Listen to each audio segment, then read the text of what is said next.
Welcome back to the life of Christ, Christ's conflicts with the Pharisees. Let's begin this lesson by reviewing some of the events from the previous lessons.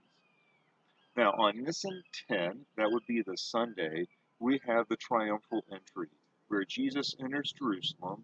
People have laid down palm branches in the way, and he has been shouted as Hosanna. Then on Nisan 11, we looked at several events that occurred on that Monday. Christ was coming into Jerusalem, and he came to a fig tree that bare no fruit, and therefore he cursed the fig tree. Then Christ went into the temple and once again cleansed it, driving away the money changers. The Greeks then requested to see Jesus, and we saw Christ's words about his approaching crucifixion and also the people's response to his particular message. Following those events, Christ went out of Jerusalem, as we see in Mark chapter 11, verse 19, and he spent the night. Although we don't know precisely where he spent the night, he might have returned to Bethany, or he might have stayed on at the Mount of Olives. Nonetheless, on Tuesday morning, he was back on the road to Jerusalem with his disciples. It was only one day before his betrayal and the whole arresting would occur. So let's take a look at the events of this Tuesday, Nisan 12. We see 4 test questions. Now, John only records one event that occurred on Tuesday. Well, actually, the last event of that particular day. He wrote about the supper in Bethany in John chapter 12, verses 2 through 9, which we'll address later in this lesson. But first, we must go to the other gospel writers to learn about the other events of this particular day. The Tuesday with which this lesson deals has been called the Day of Controversy, or the Day of Conflict. It marks the sharpest confrontation between Christ and the Pharisees. The Pharisees were becoming increasingly concerned about Christ's growing popularity. His boldness in chasing out the money changers from the temple, his power to heal the blind and the lame. The Pharisees were continually meeting in attempts to decide how they could find a legal way to arrest Christ, gain a guilty verdict against him, and then rid themselves of him. They wanted him dead before the Passover supper on Thursday evening. It was already Tuesday, so they had to act quickly. Jesus knew what he would face on that Tuesday, but he didn't hesitate to head back to Jerusalem early that morning. On the way, the disciples were amazed to see that the fig tree that Christ had cursed just the day before was withered and dried up. Jesus then used that opportunity to teach the disciples about power and faith, along with prayer. He promised them even more power than that if they would believe. When Christ arrived in the city of Jerusalem, he began teaching in the temple, and the Pharisees interrupted him and presented to him at various times of the day 4 test questions. If he failed to answer correctly any one of those questions, the Pharisees thought they would have grounds to crucify him. So let's take a brief look at each of these 4 questions. We're going to begin by turning to Matthew chapter 21, and we're going to be reading verses 23 through 27. And when he was come into the temple, the chief priests and the elders of the people came unto him as he was teaching, and said, By what authority dost thou do these things? And who gave you this authority? Jesus answered and said unto them, I also will ask you one thing, which if ye tell me, I, in likewise, will tell you by what authority I do these things. The baptism of John, whence was it? From heaven, or of men? And they reasoned with themselves, saying, If we shall say from heaven, he will say unto us, Why did ye not then believe him? But if we say of men, we fear the people, for all hold John as a prophet. And they answered Jesus and said unto him, We cannot tell. And he said unto them, neither tell I you by what authority I do these things. Jesus answered this question with a question of his own concerning John's baptism. The Pharisees were trapped. They huddled together and discussed Christ's question and how they should answer it.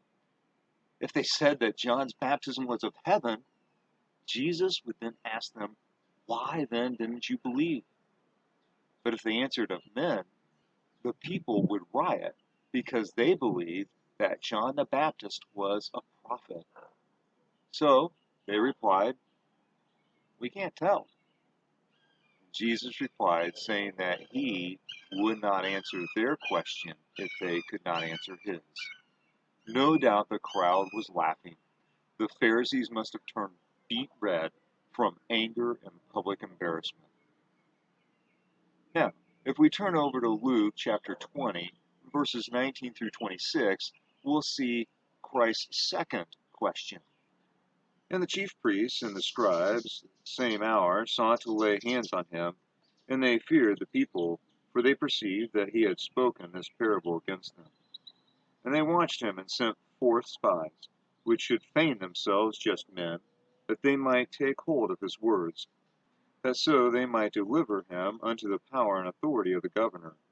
And they asked him, saying, Master, we know that thou sayest and teachest rightly, neither acceptest thou the person of any, but teachest the way of God truly. Is it lawful for us to give tribute unto Caesar, or no? But he perceived their craftiness, and said unto them, Why tempt ye me? Show me a penny. Whose image and superscription hath it? They answered and said, Caesar's. And he said unto them, Render therefore unto Caesar the things which be Caesar's, and unto God the things which be God's. And they could not take hold of his words before the people, and they marveled at his answer, and held their peace. So Luke wrote that the Pharisees had sent spies among the crowd to try to trap Jesus with this question. These men, posing as part of the common people, first tried to flatter him by saying, essentially, Master, we know that what you say is true and what is right, and you teach the ways of God. Is it lawful or unlawful for us to pay taxes to Caesar? Jesus, of course, immediately knew what they were trying to do and who they were. He knew that if he said that they should not pay taxes to the Romans, they would accuse him of treason and take him to Pilate. However, if he said, yes, you should pay your taxes, he would offend the common people who wanted to be freed from the Roman bondage and the burden of their taxation.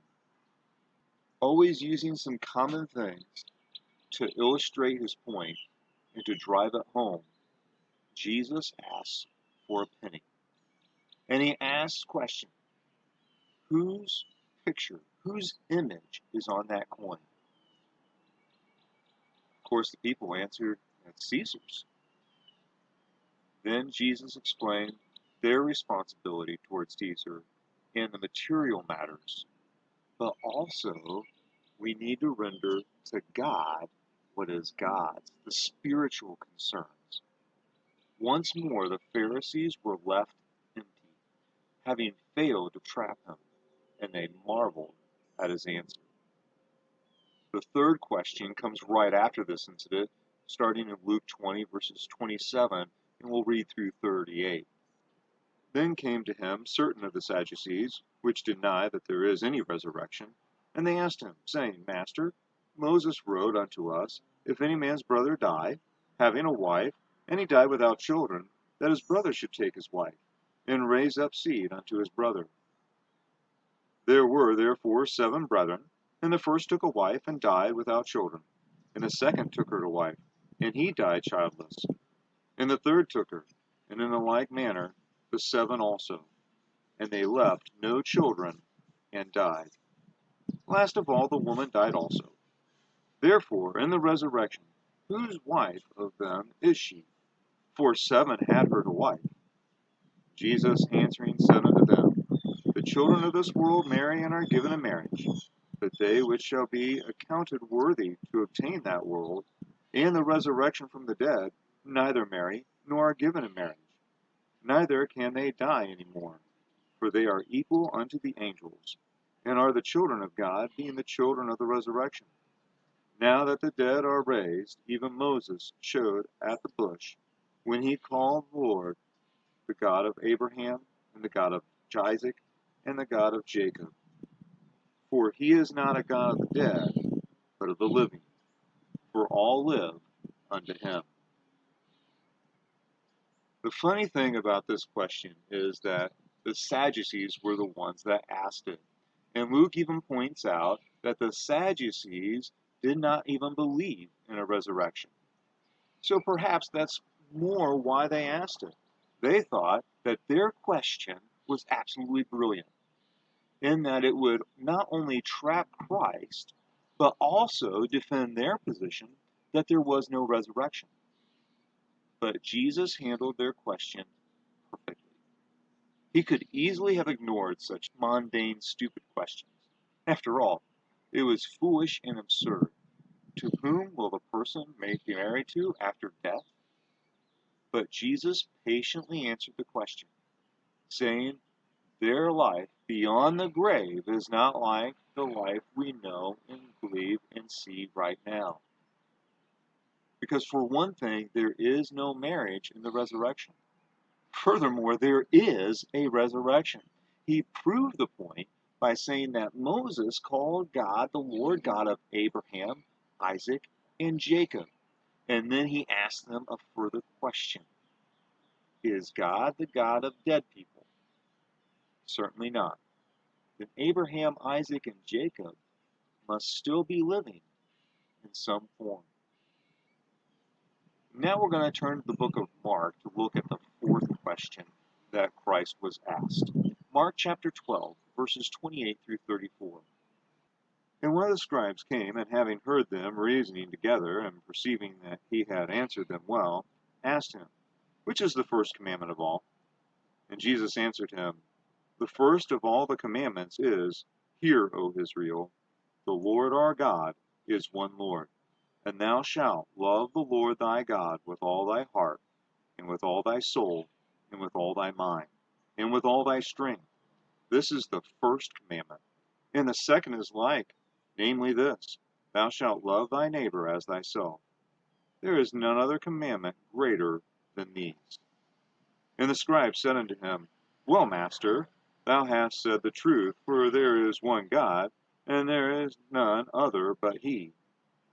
And to love him with all the heart, and with all the understanding, and with all the soul, and with all the strength, and to love his neighbor as himself, is more than all whole burnt offerings and sacrifices. And when Jesus saw that he answered discreetly, he said unto them, thou art not far from the kingdom of God. And no man after that durst ask him any question.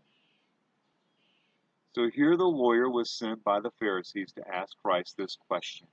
It was a question that was often discussed in the schools of the rabbis and in the temple. Some people said that, well, maybe it's the commandment relating to the Sabbath day that was the greatest. Or maybe it was the sacrificial type of rules and regulations that God imposed. I often think, what would we have answered? In today's world, if somebody asked us, what would we say? What is the greatest commandment that God has given? Now, if you know the scripture, obviously you would refer to this particular passage to love God. But if we didn't have that passage, if we just had the Old Testament like what these people did, what would we have said? The Lord again met the test, stating that the greatest commandment is to love God with all that we are and all that we have. The Lord also offered a commandment that he said ranked second. He went above and beyond the question that was asked. He said the second commandment is like unto it. Love your neighbor as yourself. Once more, he had defeated the Pharisees. He had given the perfect answer, and they could not argue with his doctrine. In fact, entire messages can be preached on this one passage, this one question. Love God and love your neighbor as yourself. On this, the whole law rests. Now we're going to change directions here. We're going to take a look at Jesus now taking the initiative. Rather than being on the defensive, we'll see him on the offensive. After having backed the Pharisees into this corner by his adroit answers to their questions, Jesus then confronts them with a question of his own. He asks them how the Messiah could be David's son when David called him Lord. The Pharisees were confounded, and they didn't dare ask him another question after that. Mark added in his gospel account, however, that the common people heard Christ gladly. In other words, the common people were probably laughing either inwardly or even outwardly at the ignorance of their so-called well-educated rabbis and leaders. Then Jesus completely routed the enemy by launching into his most scathing denunciation of the Pharisees.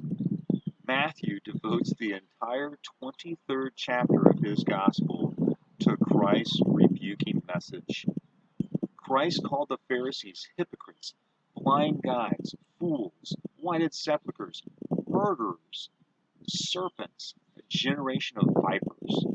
He accused them of pride, egotism, laziness, sending souls to hell, straining at a gnat while swallowing an entire camel, inward filthiness, and murdering the prophets. This bold denunciation of the most respected leaders in Judaism proved that Christ was no sissy. He knew the hatred in these men's hearts, and before he died, he was bound to reveal them to the common people for who they really were. After this, Jesus goes up to the Mount of Olives. His mission accomplished, Jesus leaves the temple. The Pharisees were seething with anger. As Christ and the disciples left the temple area, the disciples asked him about the rebuilding of the temple. He had said that it would be destroyed, and they wanted to know when all these things would happen. The Lord crossed the Kidron Valley, climbed the Mount of Olives, and then gazed out over the city. There he delivered a sermon about the events of the last days.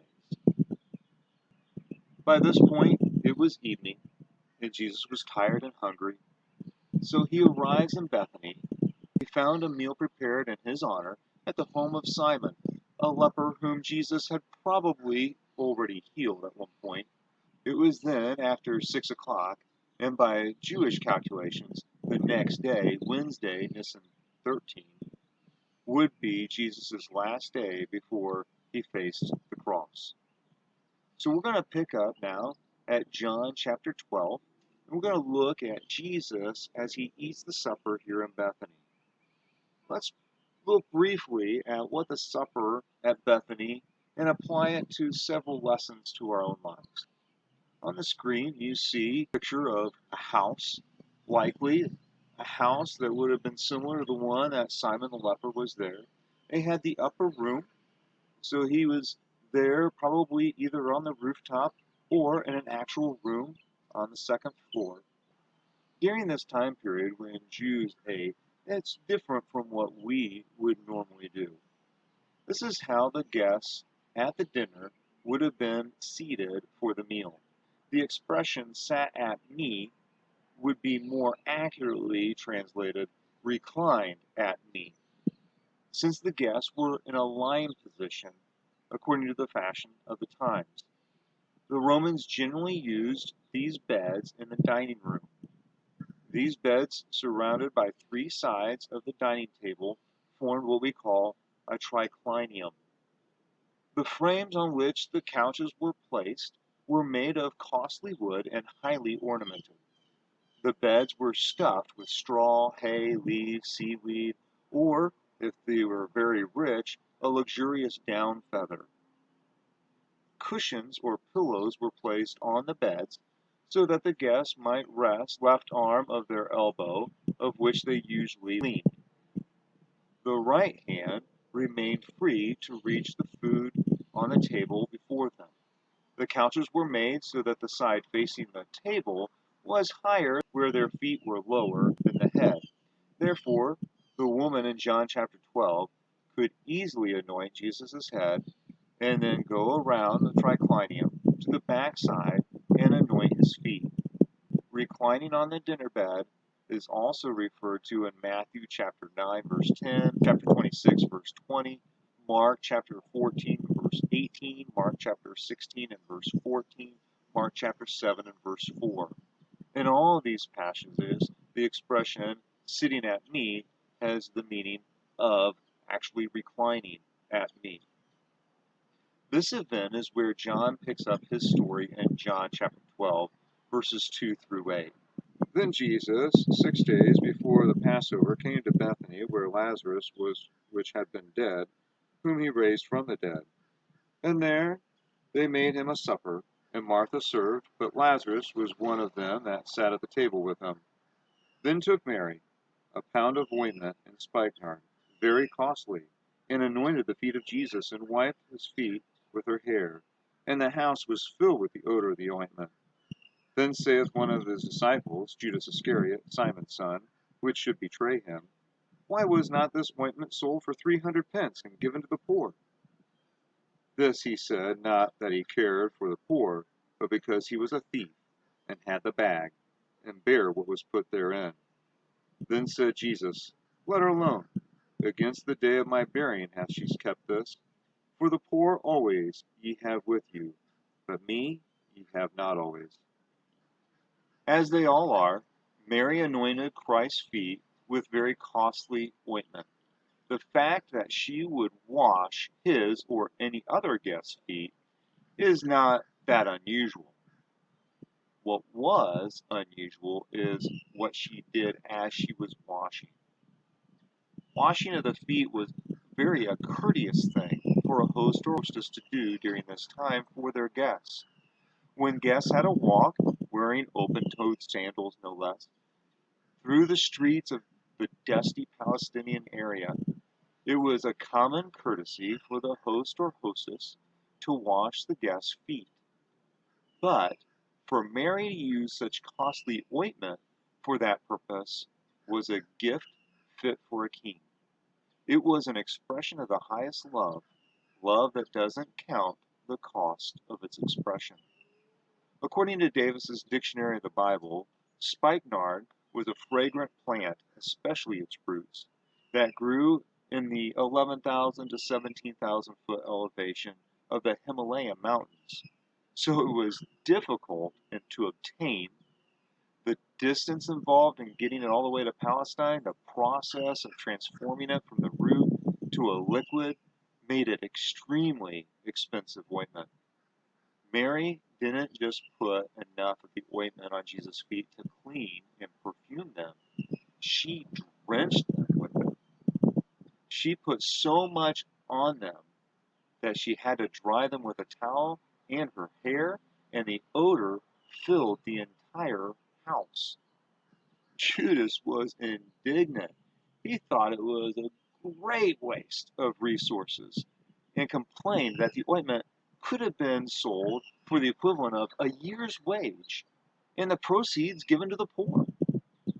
But Jesus knew who Judas really was. Jesus rebuked Judas. Let her alone.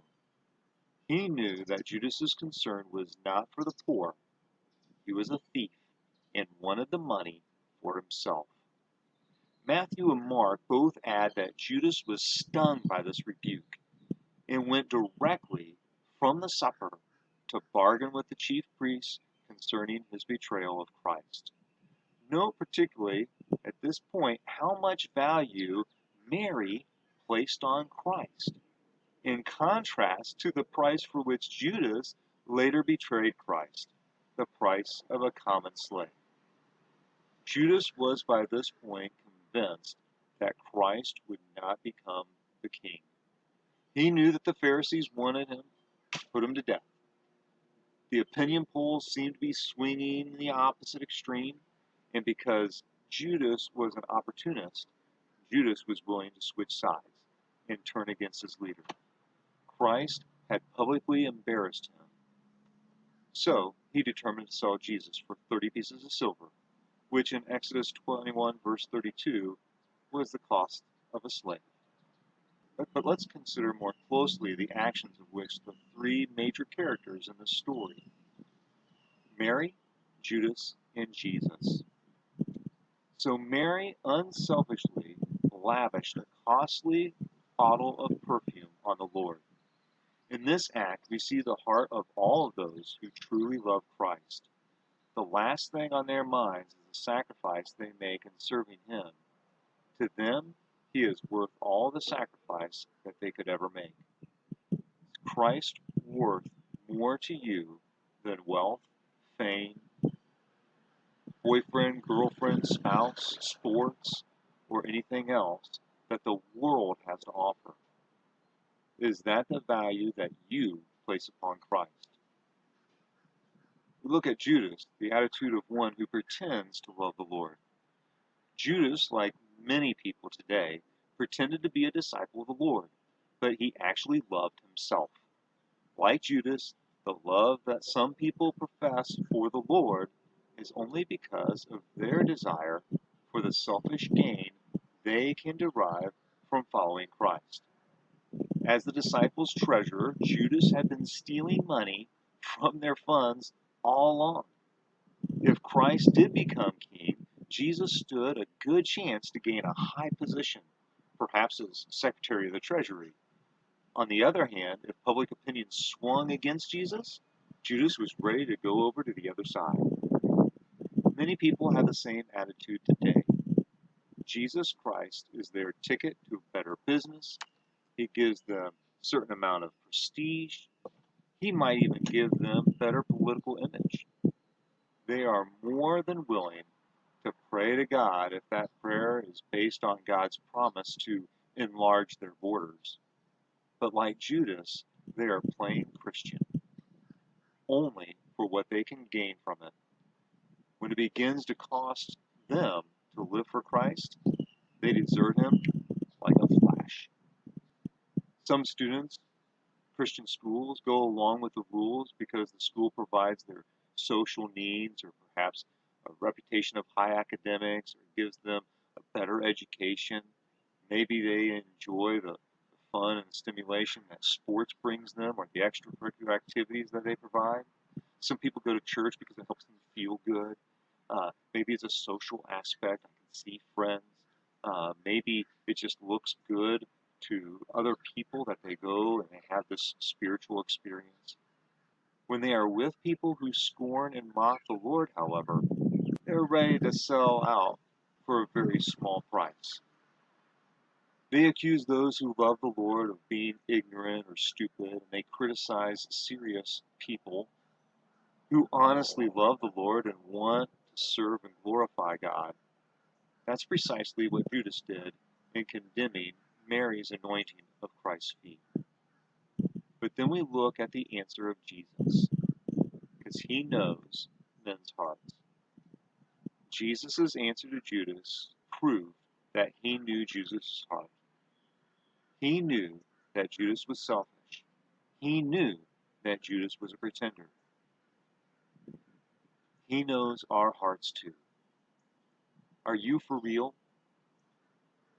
Or are you, like Judas, just a pretender, just a phony? You may be able to fool people around you, but God knows your heart.